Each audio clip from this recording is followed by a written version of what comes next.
Alături de noi astăzi este nimeni alta decât Ana Maria Grămadă, care urmează să ne răspundă sincer la 12 întrebări fulger. Și vom începe noi așa cu prima întrebare. Cum aveți de gând să țineți în frâu deficitul bugetar, doamna Grămadă? Acum depinde. Depinde de cum formulați întrebarea, da? Pentru că deci acest buget este cu o anumită sumă. Deci oamenii ar trebui să se încadreze într-o anumită sumă, ok? Pentru că time is money. Money, it's money. Și atunci, cred că cumva ar trebui să mai strângem puțin cureaua. Pentru că este clar că trăim niște vremuri complicate. Și atunci, eu cred că trebuie să ne gestionăm puțin mai bine veniturile pe care le avem în buzunar. Asta ar fi o soluție. Mergem mai departe cu următoarea întrebare. Cum aveți de gând să creșteți PIB-ul pe cap de locuitor?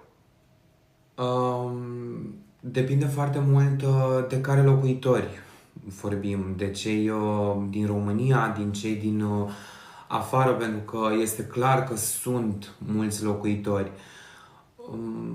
Aș dori să fiți puțin mai explicit, dacă se poate, nu știu, cred că avem proprietatea termenilor. Și chiar și așa, deci referitor la întrebarea dumneavoastră, nu știu, pur și simplu consider că ar trebui strânsă un pic cureaua. Deci ca la prima întrebare. Și să alocăm mai mult timp joburilor. Deci să lucrăm mai mult pentru a putea face bani, ca fiecare locuitor pe cap de locuitor să aibă bugetul necesar când vine vorba de o pensie sau de, eu știu, șomaj. It's so important. Da.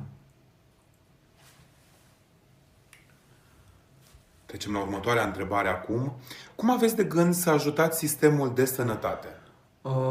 Cu ajutorul Bunului Dumnezeu sunt sigură, pentru că întotdeauna am avut o sigurătate.